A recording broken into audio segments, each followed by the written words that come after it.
Hello, gorgeous soul. Just before I take you to your 2021 astrology, I thought I'd introduce you to a new member of the family, Sir Barnabas Bear, who is one of the great things of 2020 to come along. I mean, Kiki, yeah, I don't know if she's so keen, but yeah.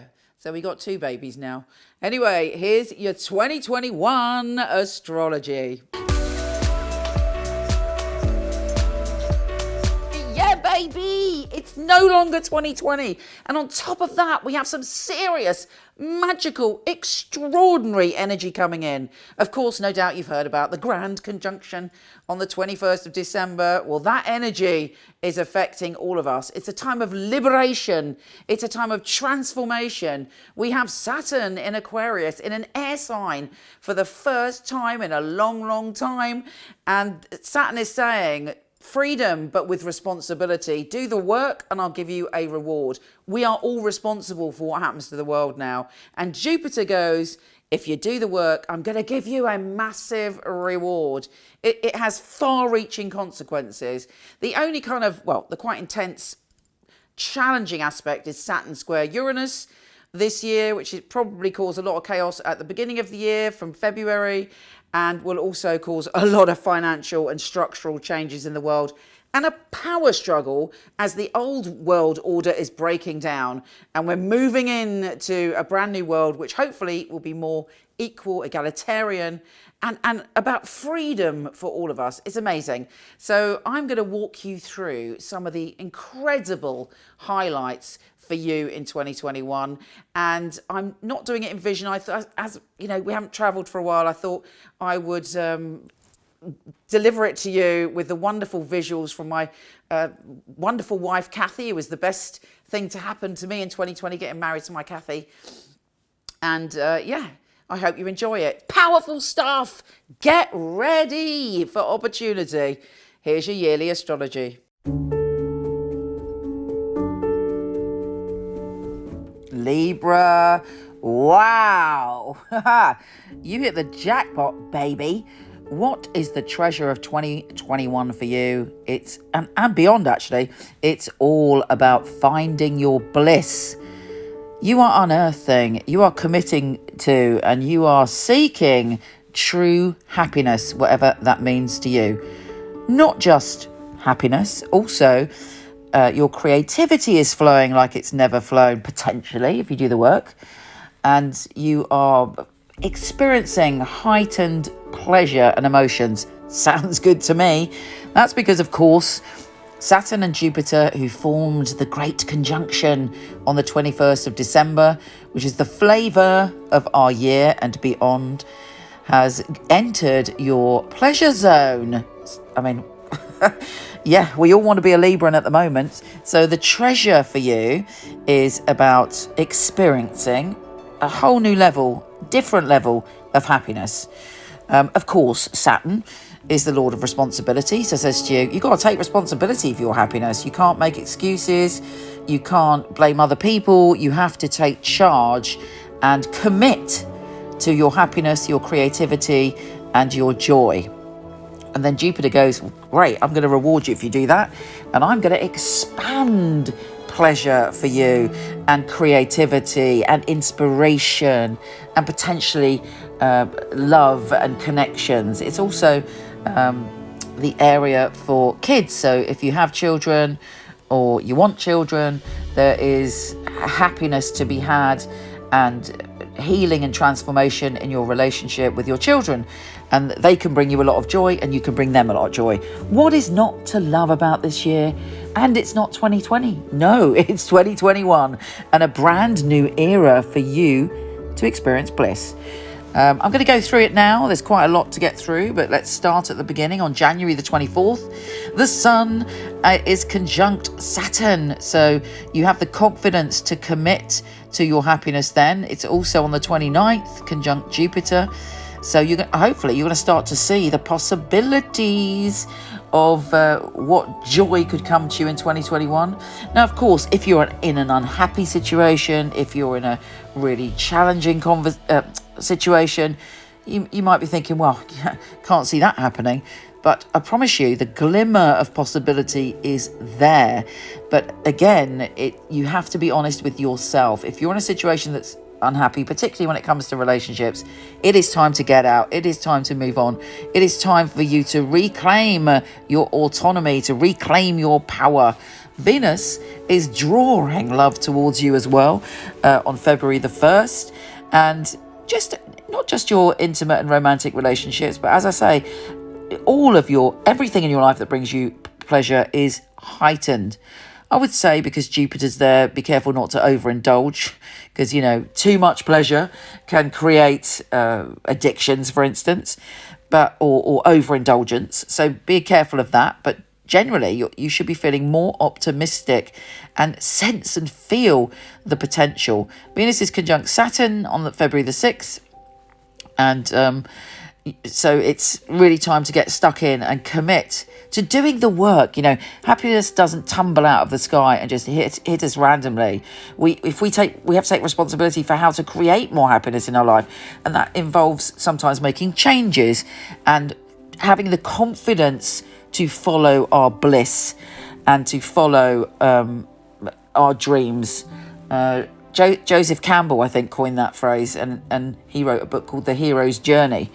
And it's time for you to be the hero of your own life now, and to, look after yourself, honor yourself, and know that you deserve happiness, that you are lovable, that you have every right to experience being a creative, inspired, and happy human, or humoon. Anyway, the new moon, talking of moons, is on February the 11th, and that is in that zone that I've been talking about. So a new moon is about the end of a cycle and a new beginning. Think about what you need to let go of to find your happiness, to live in your bliss, and really do the work on that new moon. New moons are very powerful, and if you spend a few days before that new moon maybe writing a list of what you need to let go of, but also writing a list of what you want to manifest, what you want to create, what you want to draw into your life, that will prove to be very useful, because the universe, the cosmos,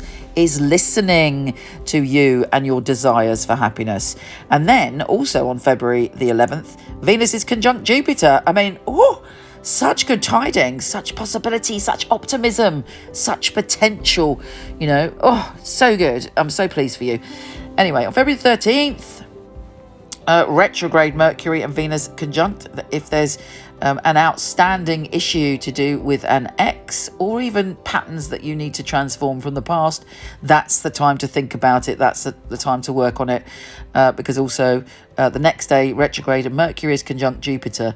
So there's a healing of the past. There may be someone reconnects with you, and hopefully they've transformed their energy a bit, and things can change. So looks like it's an interesting Valentine's Day for you. Mercury goes direct on February the 21st in your pleasure zone, but of course it's still a bit in retro shadow. Having said that, on March the 5th, Mercury is conjunct Jupiter. That is a powerful day to express your ideas, your creativity, and it's a great day. What can I say? Obviously I'll be doing the weekly and monthly updates as we go along, and of course there will be other challenging things, but I want to deliver the good news and possibility in this 2021 summary. It's just brilliant for you. Then on March the 20th, the Sun goes into your relationship zone and Venus goes into your relationship zone around the 21st. And then the Sun conjuncts Venus in your relationship zone. So what do I mean about relationships? It's not just love relationships. Not everybody wants a love relationship, but it's about harmony and beauty and balance. And that's your one-to-one friendships, your business partnerships, and your relationship to yourself. Are you finding harmony and balance in your life? And of course, that is the key word to your Sun sign. Balance, harmony, beauty. Walk in beauty during that time. But it's brilliant. It's buzzing.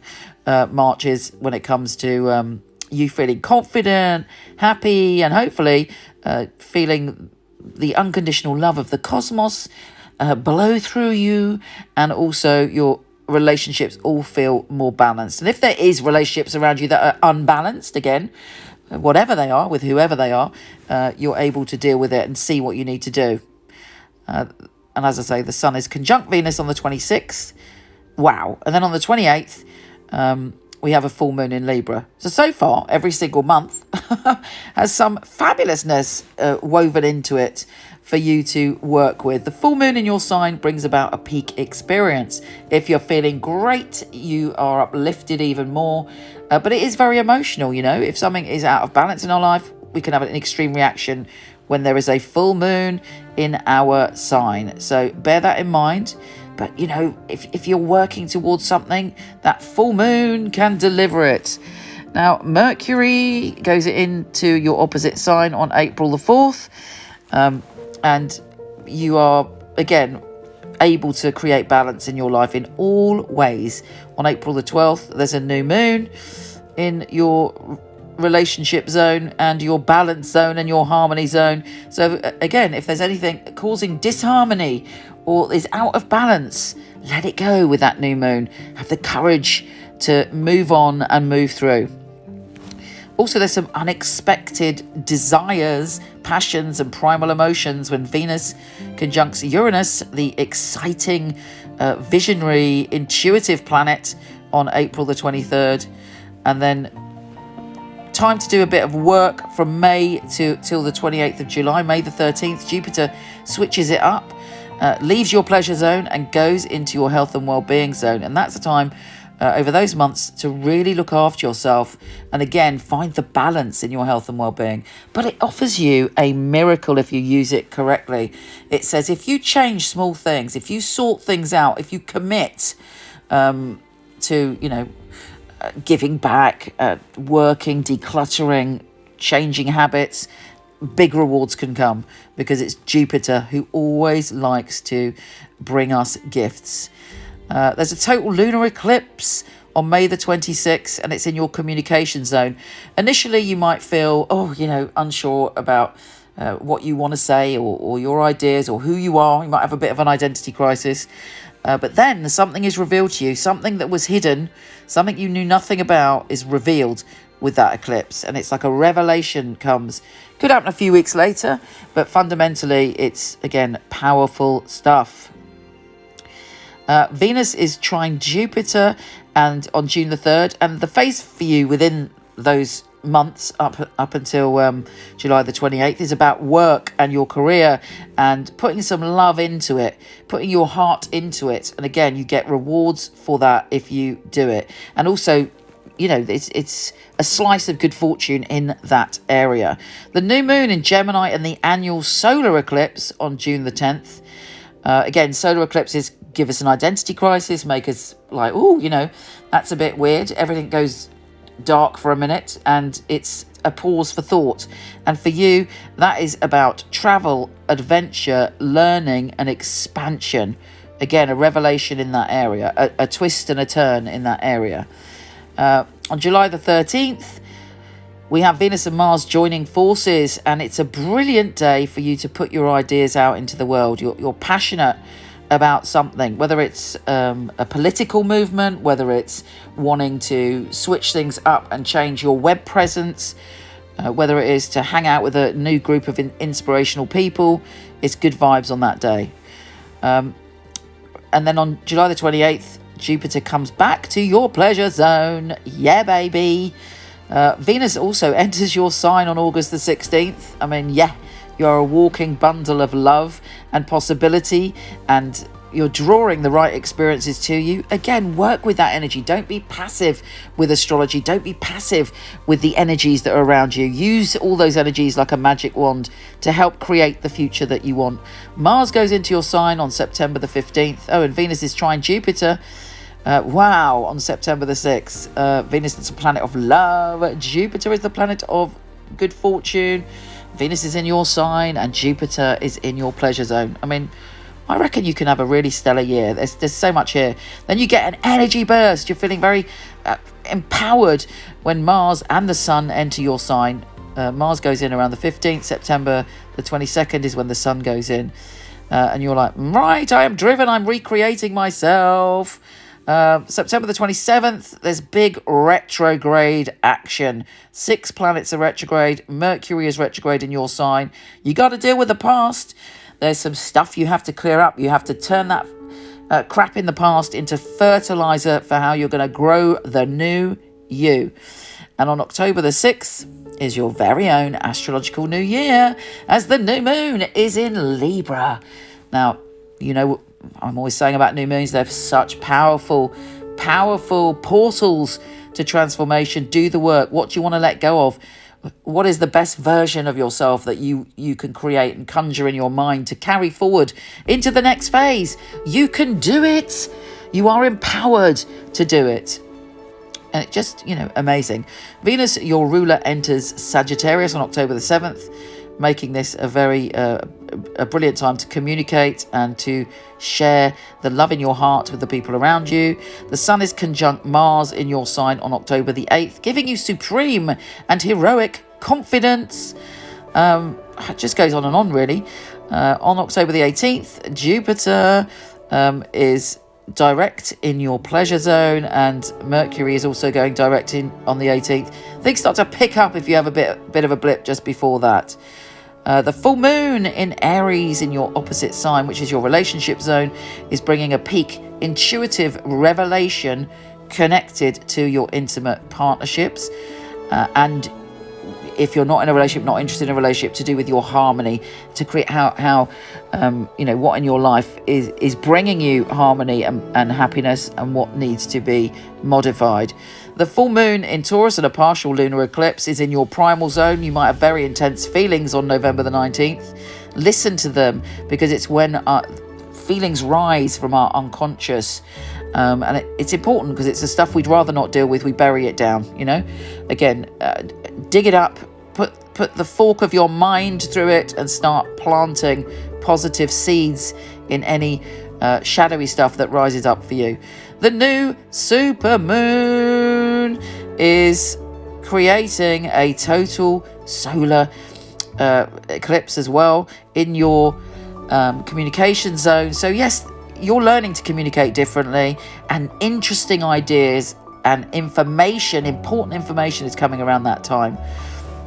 Venus, your ruler, is conjunct Pluto on December the 11th. Very intense conversations around home and family, but hopefully pleasurable, but it will involve change because Pluto's involved. Venus does sort of soothe Pluto, though. And towards the end of the year, you're very much thinking about home and family. And then on the 29th, Jupiter re-enters your health and well-being zone, and your habit zone, and your work zone. And even though, as we head into 2022, you're working on stuff that you want to transform. This is a year of non-stop possibility. Yes, there is going to be a Saturn square Uranus, which is going to create a bit of chaos in the external world. There's a lot of, likely to be financial chaos in the external world. But you have such potential this year, and I'm so pleased for you. Take care, gorgeous, and I'll speak to you soon. MichelleKnight.com. I was a client of Michele Knight, so I knew all of the psychics, and they'd read for me. It's such a innovative and really useful organisation to have at your fingertips. There are a lot of people who they have an idea of what a psychic reading is, they have an idea of what a psychic should and shouldn't do, and a lot of it is from centuries gone by, the carnival sideshow, and Michele really has brought psychics into the modern world. Michele Knight is a wonderful organisation to work for. It's a unique family, and that is readers, the customer service operators. I know if I wanted to choose a reading, I know I wouldn't go to another company. The ethics, the standard, the professionalism that we keep really is second to none. To be honest, I've never really looked at another reader service because I don't think I need to. When I finally got a job, I pray that I will do well with all the tests that we go through. I was absolutely delighted. Well, the process of being employed with Michele Knight wasn't an easy one, which always makes it more rewarding when you do actually pass the 4 test readings that you have to go through before you're accepted. The interview process is actually reading for other people, reading for some of Michelle's staff as well. It's actually, what they're looking for, specifics. So surname, relatives, their names. They're looking for what happened 2-3 years ago in detail. To be sitting at home and then the phone rings and this beautiful distinctive voice, it's Michele Knight here, I'm ringing you for my test reading, is on the other end of the line, is scary. She really wants to know that her clients are getting validations. You get a sense that everybody running it is on the ball. The flexibility we get as readers, well, it's just great. I do love the freedom of when I can work and when I can have a break. Michele Knight family are amazing, really flexible, very supportive. It's like working for no other. It's authentic, that's a big thing, it's authentic. She genuinely cares about her readers and about the people that we read for, so it's inclusive. I love working for MichelleKnight.com. They're great people, it's a great energy there. She really cares about her readers getting the best, and she really cares about the clients coming and walking away, and feeling like they got what they came for. Working with Michele Knight, I know that I've got professional backup and I know that the clients are looked after very well as well. Michelle's very involved with her readers personally. If you need information, you need anything from her, she will reply personally. I just love being part of a unique team, one of the most unique companies that I've ever come across.